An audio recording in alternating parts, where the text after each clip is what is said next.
Let's all go to the lobby. Let's all go to the lobby. Let's all go to the lobby. Hello, my name is Justin Decloux, and I'm here today with Richelle Charkot. And this is a special episode of the Important Cinema Club because we're going to be going through the calendar of the Royal Cinema in Toronto. And I know you may be listening and you're like, wait, I don't live in Toronto. How does this affect me? Well, we're going to be talking about some amazing movies, some that you may have heard about, some that you may not have heard about. So, keep listening because we're still talking about movies. So, Richelle, you are the programming director of the Royal Cinema, am I right? That's me. And how long have you been doing it for? In some capacity or another, it's been about 3 years. And has it been like 30 years in real life? Or do you go in every day to work and you're like, I can just program my dreams up on the screen? I think definitely the most mad with power I got was when I did World Contact Day with Fire in the Sky and Communion. That was pretty fun. That was very fun. There was a table filled with paperback books of just like alien abduction stuff. Beautiful. My favorite. So we're a little bit late in the month of July, but I want to talk about what happened last night, which was Dave Foley's The Wrong Guy. It's so good. Which may be one of the most underseen comedies of all time compared to how funny it is. It is so, there's so many jokes per minute in that movie, and Dave Foley is so insanely well cast as just like a bumbling dummy. Yeah. I watched that movie recently for the first time, maybe like 6 months ago, and I was floored by it, and watching it in the theater, it was a completely different experience. Yeah, how was it? Was like the audience laughing around you? Was it like that much extra funny? Yes, it's absolutely. Very difficult for me not to just go into like listing gags and people be like, well, I haven't seen the movie. It's written by a Simpsons writer and it definitely has that kind of tone to it all. It absolutely does. The Enema Bag Jones. When I started to get set up for that, I started cackling before the joke even happened. Yeah. But, yeah. What's your name? Looking around the room. My name is Jones. Enema Bag Jones. So and then funny. She's like, that's not your name. He's like, yeah, my name is Laura. She's like, that's my name. That's so good. Oh no, I did it. I just started talking about the jokes.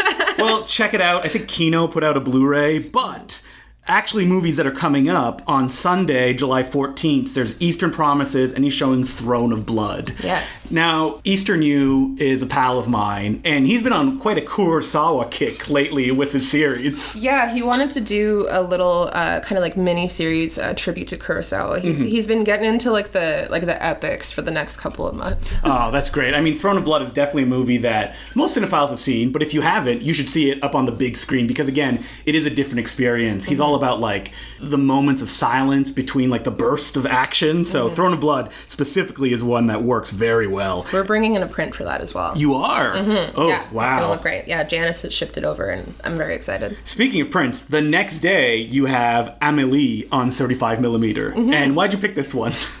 Because people like Amelie. Yeah, and you're like, we had a hole in the schedule. No, I knew that was a pretty easy one to kind of toss to the wind. Obviously, people love that film. And I was really fortunate to find a print in Toronto. Prints are often very expensive, and we are an independent business, so it can be kind of... It's costly, you know what I mean? Like, people don't understand when something plays on film and it needs to be shipped in, how expensive it is for, like, it's... How many cans usually is one film? Like two. Two? Okay. 2, sometimes 3, depending on length. But yeah, it can cost like $500, $600 extra dollars. Oh, God. And that's not even counting the, like, actual rights that you have to pay for this stuff. Exactly. And the promotional costs.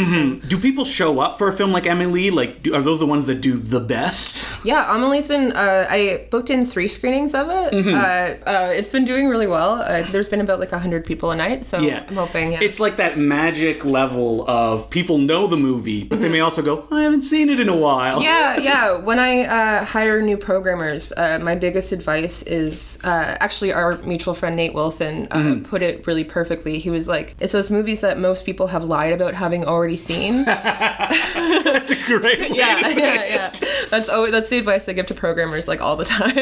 I mean, the movie that plays after that, Dogtooth, is one that I have not seen. Oh yeah, I did like the first night of it the week before, and I invited in a not-for-profit. They adopt dogs. So were you like, I haven't seen Dogtooth. I assume it's about a lovable mutt that learns how to get, well with a family.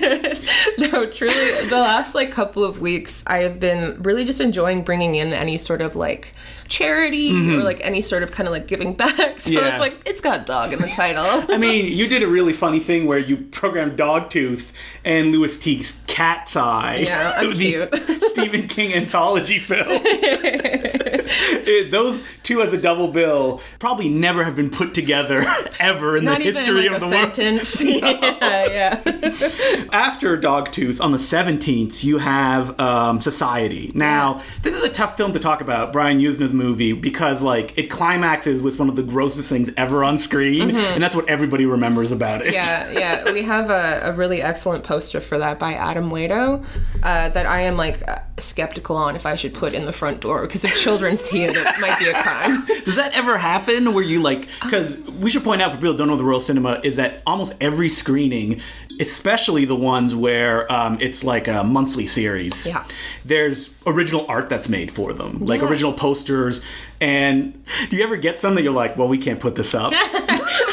You know, this is the first one in a while where I've been like, it's so gross. There's like a champagne cum explosion.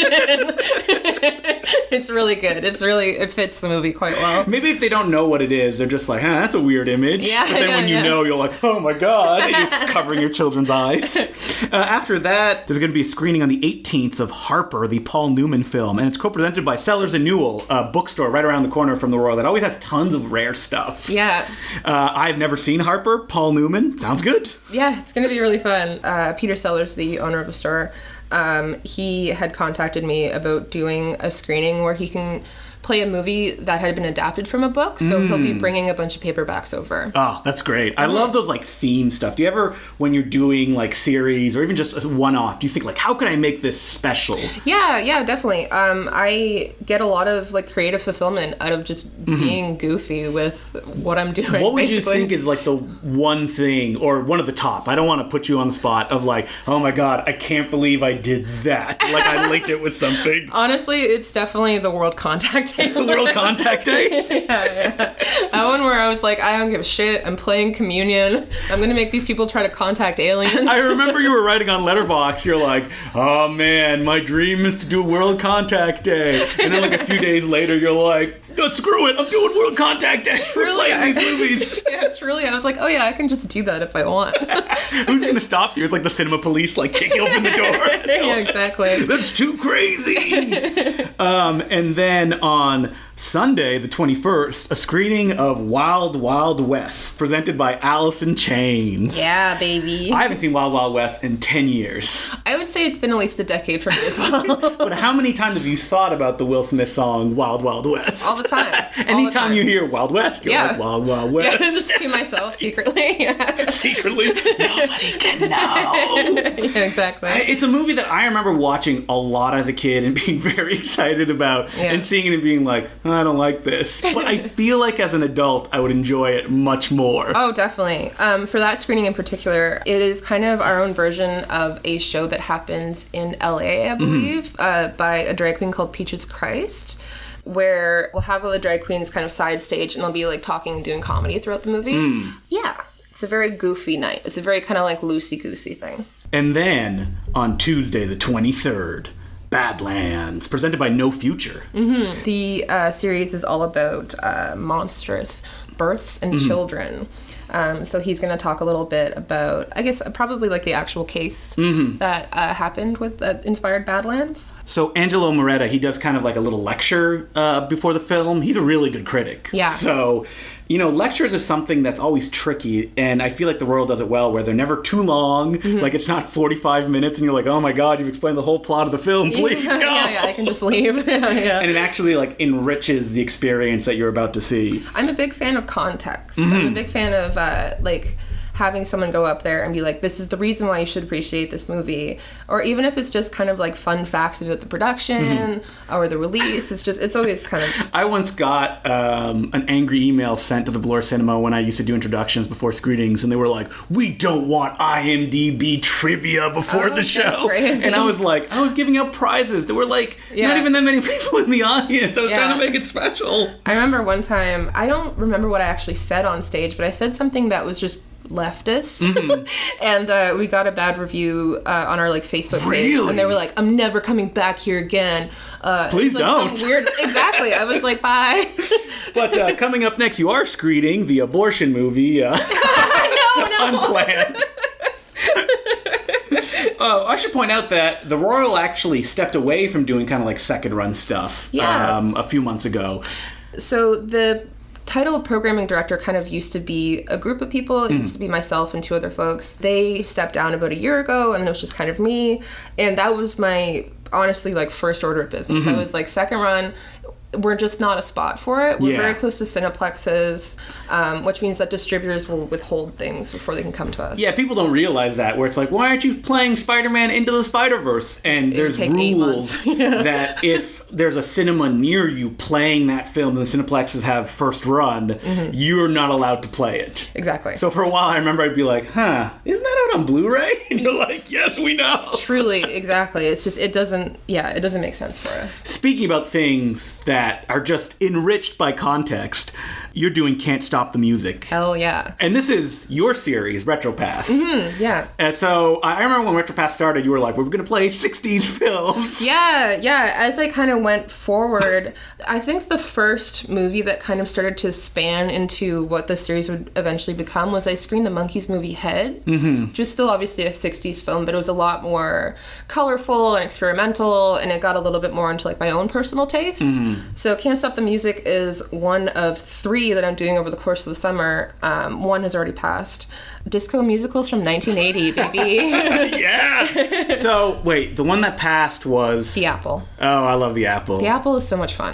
The only thing about The Apple is that it doesn't have a big final musical number. Yeah, because they just came out. Yeah. Supposedly, I heard they cut it from the movie. Oh, really? Yeah. I know that. Maybe it was like, it's too big and too good. I think my issue with The Apple is that the songs are just not great. Magic Apple, Magic Apple. You know what it is? It feels like someone wrote the music and they're like, write lyrics to this. And you're like, okay, let me try to squish it all in.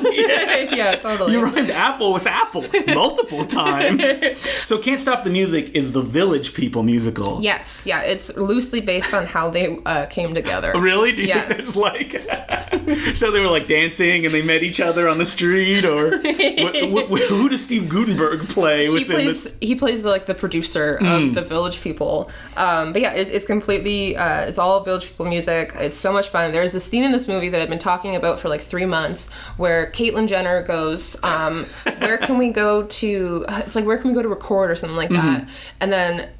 someone else goes, I know a place, and then they go to the YMCA and they sing in the YMCA, and it is so much fun. It's so much fun. So is it fun how they try to like contextualize these songs and not make them gay? There's not a lot of like their big hits, but the YMCA is in there. So it's like the deep cuts of the Village People. Like a milkshake song. It's very fun. Can't Stop the Music it has such an enormous budget. It looks like an MGM musical at parts. There's like the construction worker gets his whole, like he gets a whole song by himself, and it's like enormous with tons of backup dancers. I could not recommend this movie enough. Are there any slow ballads in this movie? Not that I can remember. That the construction worker is like, if only I had a friend. No, not that I can remember. And they act in the movie too. It's great. Are they like great thespians when they're on screen? Of course. Shakespearean. I mean, it's also based on Hamlet, just like Strange Brew is. Yeah, exactly.